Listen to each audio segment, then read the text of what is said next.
আজকের বিশেষ সংবাদ শুরুতেই এক নজরে আজকের খবরের হেডলাইন্সগুলি। আপনারা দেখছেন আপনাদের প্রিয় চ্যানেল রোজ বাংলা। আজ মাসের শুরু 1 এপ্রিল। আজ থেকে লক্ষ্মীর ভাণ্ডার প্রকল্পে মিলবে ডবল টাকা। লক্ষ্মীর ভাণ্ডারের ভাতা আজ থেকে হচ্ছে দ্বিগুণ।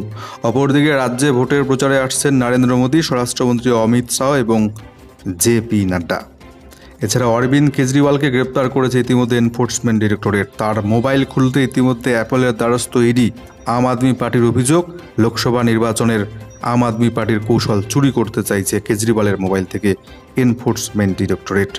অপরদিকে ভয়ানক মিনি টর্নেডো জলপাইগুড়ি ময়নাগুড়িতে, মৃত ইতিমধ্যে 5। রাতেই তড়িঘড়ি পরিদর্শনে বাংলার মুখ্যমন্ত্রী মমতা ব্যানার্জি। অপরদিকে টানা 5 বছর বিনামূল্যে গ্যাস সিলিন্ডার, বিজেপিকে চ্যালেঞ্জ অভিষেক বন্দ্যোপাধ্যায়ের। এছাড়াও আজকে মাসের শুরুতেই কমে গেল গ্যাস সিলিন্ডারের দাম। এই মুহূর্তে দাম কমে কত দাঁড়াচ্ছে সেটা আপনাদেরকে জানাচ্ছি। এছাড়াও কংগ্রেসকে একেবারে আর্থিক দিক থেকে পঙ্গু করতে লোকসভা নির্বাচনের আগে 1800 কোটি টাকার জরিমানা কেন্দ্রীয় সংস্থার। সরকারে কংগ্রেস এলে দেখে নেবে এই বিজেপিকে, হুঁশিয়ারি রাহুল গান্ধী। ভারত বয়কটের ডাক বাংলাদেশের, ভারতীয় সমস্ত পণ্য বয়কটের ডাক বাংলাদেশে। কী জানালেন বাংলাদেশের প্রধানমন্ত্রী শেখ হাসিনা, সে নিয়েও বিস্তারিত জানাবো। সর্বশেষে থাকছে রাজ্যের ওয়েদার রিপোর্টটি। জুড়ে থাকুন শেষ পর্যন্ত। নতুন এসে থাকলে খবরগুলো নিয়মিত দেখবার জন্য আমাদের চ্যানেলটিকে সাবস্ক্রাইব করতে ভুলবেন না। ভোটের প্রচারে এ মাসেই বাংলায় আসছেন প্রধানমন্ত্রী নরেন্দ্র মোদী, স্বরাষ্ট্রমন্ত্রী অমিত শাহ এবং জেপি নাড্ডা। মমতা ব্যানার্জির উত্তরবঙ্গ সফরের পর বাংলায় নির্বাচনী প্রচার শুরু করছেন প্রধানমন্ত্রী নরেন্দ্র মোদী। বিজেপি সূত্রে জানা গিয়েছে, এপ্রিলের প্রথম সপ্তাহের শেষে কিংবা বড়জোর দ্বিতীয় সপ্তাহের শুরু থেকেই বাংলায় পুরোদমে ভোটের প্রচারে নামছে বিজেপি শীর্ষ নেতৃত্ব। পরপর প্রচারে আসবেন বাংলায় প্রধানমন্ত্রী নরেন্দ্র মোদী, স্বরাষ্ট্রমন্ত্রী অমিত শাহ এবং জেপি নাড্ডারা। উত্তরবঙ্গ দিয়েই বাংলায় প্রচার শুরু করবে বিজেপি নেতৃত্ব, কারণ উত্তরবঙ্গ বিজেপির কাছে একটা শক্ত ঘাঁটি। বরাবরই উত্তরবঙ্গ থেকে ভালো ফল করে আসছে বিজেপি রাজ্যে। সেক্ষেত্রে মুখ্যমন্ত্রী মমতা ব্যানার্জির উত্তরবঙ্গ সফরের ঠিক পরেই সেখানে আসতে চলেছেন প্রধানমন্ত্রী নরেন্দ্র মোদী। আগামী 4 থেকে 6 এপ্রিল উত্তরবঙ্গে জনসভা রোড শো রয়েছে মমতা ব্যানার্জির। বাংলার মুখ্যমন্ত্রীর সফরের পরেই অমিত শাহ, নরেন্দ্র মোদী আসতে চলেছেন উত্তরবঙ্গে। বাংলায় প্রথম দফার ভোট কোচবিহার, জলপাইগুড়ি, আলিপুরদুয়ার জেলায়। কাজেই তার আগে প্রচারে কোনো খামতি রাখতে চাইছে না বিজেপি শীর্ষ নেতৃত্ব। ভোটের প্রচারে এবার মোদী কমপক্ষে 12টি সভা করার কথা রয়েছে রাজ্যে। অপরদিকে মাস পয়লাতেই বড় সুখবর, লোকসভা নির্বাচনের মধ্যেই এলো সুখবর। রান্নার গ্যাস সিলিন্ডারের দাম কমল সিলিন্ডার পিছু 32 টাকা। আজ সোমবার থেকে রান্নার গ্যাস সিলিন্ডারের দাম কমছে সিলিন্ডার পিছু 32 টাকা করে। তবে এই সুখবর বাণিজ্যিক সিলিন্ডার ব্যবহারকারীদের জন্য। আজ সোমবার থেকে 19 কেজি সিলিন্ডার পিছু দাম 32 টাকা করে কমাচ্ছে রাষ্ট্রায়ত্ত তেল সংস্থাগুলি।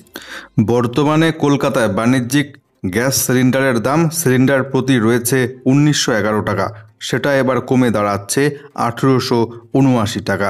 মার্চের শুরুতে এই সিলিন্ডারের দাম সিলিন্ডার পিছু 24 টাকা বৃদ্ধি পেয়েছিল। এ মাসে অর্থাৎ এপ্রিলের শুরুতে তা কমলো সিলিন্ডার পিছু আরও এবার 32 টাকা করে। তবে সাধারণভাবে বাড়িতে ব্যবহৃত 14.2 কেজির যে গ্যাস সিলিন্ডার, তার দাম এ মাসে অপরিবর্তিত থাকছে। সেই গ্যাস সিলিন্ডার পিছু দাম বর্তমানে রয়েছে 829 টাকা সিলিন্ডার পিছু। এছাড়াও ভর্তুকিযুক্ত প্রধানমন্ত্রী উজ্জ্বলা যোজনার অধীনে সিলিন্ডারের দাম বর্তমানে সিলিন্ডার পিছু রয়েছে 529 টাকা। অপরদিকে ভারত বয়কটের ডাক বাংলাদেশের, ভারতীয় সমস্ত পণ্য বর্জনের ডাক বাংলাদেশে। স্বাধীনতার লড়াই থেকে শুরু করে কোভিড কাল বা করোনার সময়, বিপদের সময় বরাবর পড়শি বাংলাদেশের পাশে দাঁড়িয়েছে ভারত। কিন্তু ভারতের এই সাহায্য অবদান পুরোপুরি ভুলতে বসেছে এবার বাংলাদেশ। ডাক দিয়েছে ভারতীয় পণ্য বর্জনের। বিগত কয়েক সপ্তাহ ধরে সোশ্যাল মিডিয়ায় দেখা যাচ্ছে বাংলাদেশিরা ভারতীয় পণ্য বর্জনের ডাক দিচ্ছেন, জানাচ্ছেন বয়কট ভারত। বাংলাদেশের প্রধান বিরোধী দল বাংলাদেশ ন্যাশনাল পার্টি বা বিএনপিও ইতিমধ্যে এই ডাকে সমর্থন জানিয়েছে। এবার ভারতীয় পণ্য বয়কটের ডাক নিয়ে মুখ খুললেন বাংলাদেশের প্রধানমন্ত্রী শেখ হাসিনা। তিনি বললেন, যারা ভারতীয় পণ্য বর্জন বা বয়কটের ডাক দিচ্ছেন তাদের স্ত্রীদের কটা ভারতীয় শাড়ি আছে সেটা আগে দেখুন। সম্প্রতি একটি জনসভায় বাংলাদেশের প্রধানমন্ত্রী শেখ হাসিনা বলেন, ভারতীয় পণ্য বর্জন করতে বলছেন আপনারা। যারা বলছেন তাদের বউদের কটা ভারতীয় শাড়ি রয়েছে, তাহলে তাদের বউদের শাড়িগুলো এনে পুড়িয়ে দিচ্ছেন না কেন? আপনারা বিএনপি নেতাদের এই প্রশ্নটা করুন। বিএনপি যখন ক্ষমতায় ছিল তখন বহু মন্ত্রীরা ভারতে যেতেন, ওদের বউরা ভারত থেকে ব্যাগ ভর্তি শাড়ি কিনে এখানে এনে বেচত। হাসিনা আরও বলেন, আমি নিজেও দেখেছি 5 জন মন্ত্রীর বউ একসঙ্গে যাচ্ছে। আমি দেখে বললাম, কি ব্যাপার, 5 মন্ত্রীর বউ একসঙ্গে? কলকাতা বিমানবন্দরে আমার চেনা জানা ছিল। আমি বলেছিলাম যে ওরা কটা সুটকেস নিয়ে আসে আর কটা নিয়ে ফিরে যায় তা জানাতে। ওরা বলেছিল ওরা একটা সুটকেস নিয়ে আসে আর 7 থেকে 10টা নিয়ে ফেরে। প্রসঙ্গত, সম্প্রতি ভারতীয় পণ্য বয়কটের ডাক উঠেছে বাংলাদেশে। কীভাবে হঠাৎ এই ডাক উঠল তার সদুত্তর নেই। তবে বিশ্লেষকদের মতে মালদ্বীপের প্রেসিডেন্ট মোহাম্মদ মুইজ্জু যেমন ক্ষমতায় আসার আগে ইন্ডিয়া আউট প্রচার চালিয়েছিলেন, ঠিক তেমনটাই প্রচার চালানো হচ্ছে বাংলাদেশে। মূলত দেশীয় পণ্যের চাহিদা বাড়ানোর জন্য ভারত বিরোধী এই প্রচার চলছে গোটা বাংলাদেশে বলে অনুমান করা হচ্ছে। কেরলে সংঘ নেতার বাড়ি থেকে উদ্ধার 770 কেজি বিস্ফোরক, অস্থিরতা তৈরির চেষ্টা আশঙ্কা পুলিশের। সম্প্রতি অভিযান চালিয়ে কেরলের স্থানীয় এক রাষ্ট্রীয় স্বয়ংসেবক সংঘ নেতা এবং তার আত্মীয়ের বাড়ি থেকে প্রায় 770 কেজি বিস্ফোরক উদ্ধার করল কেরল পুলিশ। ঘটনাটি কান্নুর জেলার পৈলুর এলাকার সংঘ নেতা ভদাকাইল প্রমোদ এবং তার আত্মীয় ভদাকাইল শান্তার বাড়ি থেকে বিপুল বিস্ফোরক উদ্ধার করা হয়েছে। পুলিশ ধরতে পারেনি প্রমোদকে, তিনি ফেরার। লোকসভা নির্বাচনের আগে এই ঘটনায় দক্ষিণের ওই রাজ্য জুড়ে প্রবল চাঞ্চল্য ছড়িয়েছে। ইতিমধ্যে পুলিশ ইন্সপেক্টর সুমিত কুমার এবং সাব ইন্সপেক্টর সবিনের নেতৃত্বে তল্লাশি অভিযান চলেছে। পুলিশের কাছে গোপন সূত্রে খবর আসে বিপুল বিস্ফোরক মজুদ রয়েছে ওই সংঘ নেতার বাড়িতে। প্রাথমিক তদন্তের অনুমান করা হচ্ছে ওই বিস্ফোরক বেআইনিভাবে বিভিন্ন এলাকায় পাচার করার ছক ছিল ওই নেতার। পুলিশ আপাতত 2টি মামলা দায়ের করে তদন্ত শুরু করেছে। প্রসঙ্গত, গত বছর এই জায়গাটিতেই বোমা তৈরি করতে গিয়ে বিস্ফোরণে জখম হয়েছিল আরএসএসের এক তরুণ কর্মী বিষ্ণু। তার 30 দিন আগে বোমা বানাতে গিয়ে জখম হয় হিন্দুত্ববাদী সংগঠনের সঙ্গে যুক্ত আরও এক ব্যক্তি। স্বাভাবিকভাবেই লোকসভা ভোটের আগে এই রাজ্যটিতে অস্থিরতা তৈরির কোনো চক্রান্ত করা হতে পারে বলে আশঙ্কা প্রকাশ করছে পুলিশ। তছনছ উত্তরবঙ্গ, জলপাইগুড়ি এবং ময়নাগুড়িতে মিনি টর্নেডো, ইতিমধ্যে মৃত 5, রাতেই পরিদর্শনে মুখ্যমন্ত্রী মমতা ব্যানার্জি। রবিবার মুহূর্তের মিনি টর্নেডোয় লণ্ডভণ্ড হলো জলপাইগুড়ির বিস্তীর্ণ এলাকা। মৃত্যু হয়েছে 5 জনের, আহত হয়েছেন অন্তত 2 শতাধিক মানুষ। ঘটনার পর মুখ্যমন্ত্রী মমতা বন্দ্যোপাধ্যায় এক্স হ্যান্ডেলে দুর্গতদের প্রতি গভীর শোক প্রকাশ করেছেন। তিনি জানিয়েছেন, নির্বাচনী বিধি মেনে মৃত এবং আহতদের ক্ষতিপূরণ দেওয়া হবে। এই প্রাকৃতিক দুর্যোগে সেখানকার পরিস্থিতি খতিয়ে দেখতে তার নির্ধারিত সূচির পরিবর্তন করে রবিবার রাতেই জলপাইগুড়িতে পৌঁছে যান মুখ্যমন্ত্রী। বাগডোগরা বিমানবন্দরে নেমে তিনি বলেন, ভয়াবহ ঝড়ে কোচবিহার আলিপুরদুয়ারেও ক্ষতি হয়েছে, তবে জলপাইগুড়িতে 5 জনের মৃত্যু হয়েছে। রাজ্য সরকার দুর্গতদের পাশে রয়েছে। ইতিমধ্যে এক্স হ্যান্ডেলে মৃতদের প্রতি শোক প্রকাশ করেছেন প্রধানমন্ত্রী নরেন্দ্র মোদী। আহতদের পাশে থাকার বার্তা দিয়েছেন তিনি। রবিবার রাতে জলপাইগুড়ি পৌঁছানোর আগে পথে বেশ কয়েকটি ক্ষতিগ্রস্ত পরিবারের সঙ্গে দেখা করেন মুখ্যমন্ত্রী। এরপরে জলপাইগুড়ি পৌঁছে মৃত দ্বিজেন্দ্র নারায়ণ সরকার এবং অনিমা বর্মনের পরিবারের সঙ্গে কথা বলেন মুখ্যমন্ত্রী, পাশে থাকার বার্তা দেন। রাত 12:35 হাসপাতালে পৌঁছে জখমদের প্রত্যেকের সঙ্গে কথা বলে শারীরিক অবস্থার খোঁজ নিয়েছেন মুখ্যমন্ত্রী মমতা ব্যানার্জি। কথা বলেছেন চিকিৎসকদের সঙ্গেও। পরিস্থিতি মোকাবিলায় কী পদক্ষেপ নেওয়া যায় সেই সম্পর্কে প্রশাসনের থেকে জানতে চেয়েছেন মুখ্যমন্ত্রী। ঝড়ের তাণ্ডবে একাধিক বাড়ি ইতিমধ্যে একেবারে দুমড়ে মুচড়ে ধূলিসাৎ হয়ে গিয়েছে। ঘরের সিলিংয়ের বাটাম ভেঙে মাথায় পড়ে বৃদ্ধ সমরায়ের মৃত্যু হয়েছে। নবান্ন সূত্রে জানা গিয়েছে, পরিস্থিতির ওপর নজর রাখছে বিপর্যয় মোকাবিলা দপ্তরের বিশেষ টিম। সিকিম কেন্দ্রীয় আবহাওয়া দপ্তরের আধিকারিক গোপীনাথ রাহা এদিন বলেন, কয়েকদিন ধরেই এই জায়গাগুলিতে অর্থাৎ জলপাইগুড়ির এই সমস্ত জায়গায় প্রচণ্ড পরিমাণে উষ্ণতা বাড়ছিল।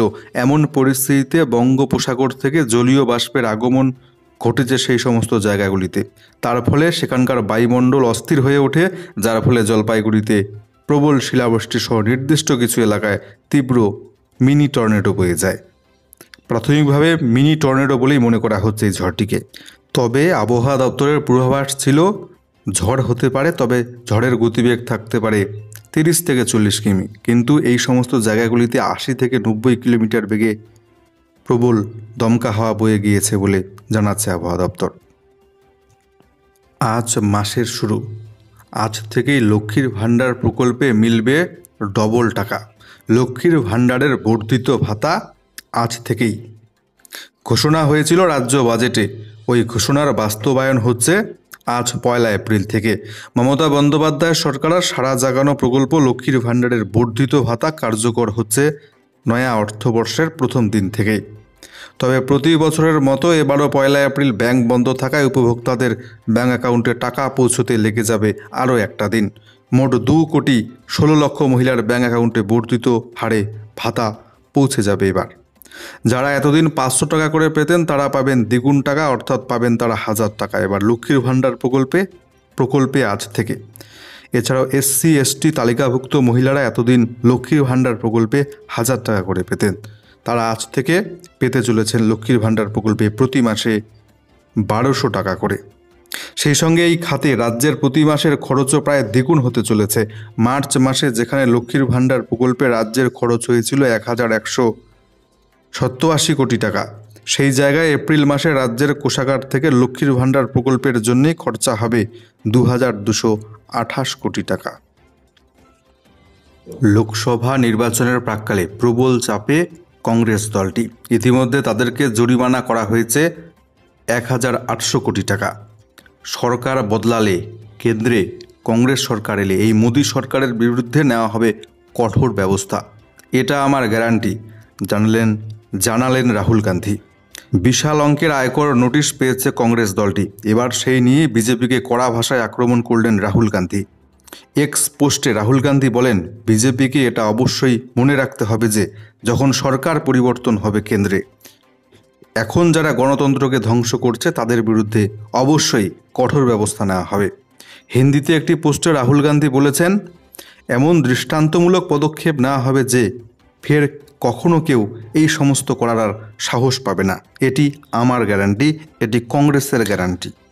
প্রসঙ্গত, বিজেপি লোকসভা নির্বাচনের জন্য মোদি কি গ্যারান্টি ট্যাগলাইনে প্রচার চালাচ্ছে। এবার প্রধানমন্ত্রী নরেন্দ্র মোদী নির্বাচনী প্রতিশ্রুতি পূরণের গ্যারান্টি দিচ্ছে বিজেপি।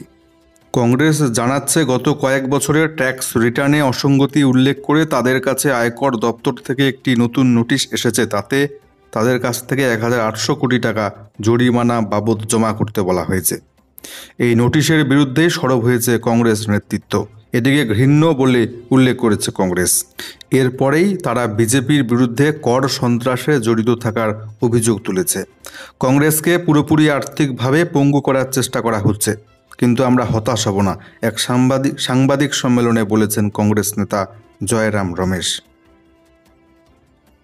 টানা 5 বছর বাড়িতে ব্যবহৃত রান্নার গ্যাস সিলিন্ডার দেওয়া হোক বিনামূল্যে, এমনটা ঘোষণা করুক কেন্দ্রের মোদী সরকার। তাহলে সাথে সাথেই বাংলার 42টি আসন থেকে দলীয় প্রার্থী প্রত্যাহার করে নেবে তৃণমূল। এভাবেই বিজেপিকে চ্যালেঞ্জ অভিষেক ব্যানার্জির। বাংলার স্বার্থে তৃণমূলের মেগা চ্যালেঞ্জ এবার বিজেপিকে। আগামী 5 বছরের জন্য রান্নার গ্যাস বিনামূল্যে দেবার ঘোষণা যদি বিজেপি করে, তাহলে সাথে সাথেই তৃণমূল 42টি আসন থেকে তাদের প্রার্থী প্রত্যাহার করে নেবে, এমনভাবেই হুঁশিয়ারি দিলেন অভিষেক বন্দ্যোপাধ্যায়। এর পাশাপাশি ইডির বাজেয়াপ্ত করা 3500 কোটি টাকা, অর্থাৎ কেন্দ্রীয় সরকার ইডি রাজ্য থেকে তৃণমূলের দুর্নীতির যে 3500 কোটি টাকা বাজেয়াপ্ত করেছে, প্রধানমন্ত্রী নরেন্দ্র মোদী সেই 3500 কোটি টাকা রাজ্যে ক্ষমতায় এলেই সেই 3500 কোটি টাকা বাংলার গরিব মানুষদের মধ্যে বিতরণ করে দেবে বলে ঘোষণা করেছেন। তা নিয়েও এদিন কটাক্ষ করেছেন অভিষেক বন্দ্যোপাধ্যায়। এছাড়াও লক্ষ্মীর ভাণ্ডার প্রসঙ্গে অভিষেক বন্দ্যোপাধ্যায় এদিন বলেন, বিজেপি এখন বলছে ক্ষমতায় এলে এই প্রকল্পে, অর্থাৎ লক্ষ্মীর ভাণ্ডার প্রকল্পে 3000 টাকা করে মাসে দেবে তারা। আমি বলছি লক্ষ্মীর ভাণ্ডার নিয়ে ওদের ভাবতে হবে না, তার জন্য ভাবার জন্যে মমতা বন্দ্যোপাধ্যায় রয়েছেন। আগামী 5 বছর সাধারণ মানুষের জন্য গ্যাস সিলিন্ডারের দাম বিনামূল্যে করে দেওয়ার বিজ্ঞপ্তি প্রকাশ করুক কেন্দ্র। যে যত খুশি গ্যাস ব্যবহার করবে, কিন্তু টাকা লাগবে না। এটা যদি ওরা ঘোষণা করে তাহলে তৃণমূলের সব প্রার্থীকে প্রত্যাহার করে নেওয়া হবে বলে তিনি জানিয়েছেন। ইতিমধ্যে গ্রেপ্তার হয়েছেন দিল্লির মুখ্যমন্ত্রী অরবিন্দ কেজরিওয়াল। তার বাজেয়াপ্ত মোবাইলটি লক খুলতে এবার অ্যাপেলের দ্বারস্থ এনফোর্সমেন্ট ডিরেক্টরেট। আপ প্রধানকে প্রতিদিন জেরা টানা 5 ঘন্টা করে। আবগারি মামলায় দিল্লির মুখ্যমন্ত্রী তথা আম আদমি পার্টির প্রধান অরবিন্দ কেজরিওয়ালকে গ্রেপ্তার করার সময় তার বাসভবন থেকে 4টি ফোন বাজেয়াপ্ত করেছিল ইডি। সেই 4টি ফোনের মধ্যে রয়েছে কেজরিওয়ালের ব্যক্তিগত আইফোন। সেই আইফোন ঘেঁটে দেখতে চান তদন্তকারী অফিসাররা, কিন্তু ফোনটি পাসওয়ার্ড দিয়ে লক থাকায় মুশকিলে পড়েছেন তারা। ইডি সূত্রে খবর, কেজরিওয়ালের ফোন খুলতে এবার মোবাইল প্রস্তুতকারক সংস্থা অ্যাপেলের সাহায্য চাইছে এনফোর্সমেন্ট ডিরেক্টরেট।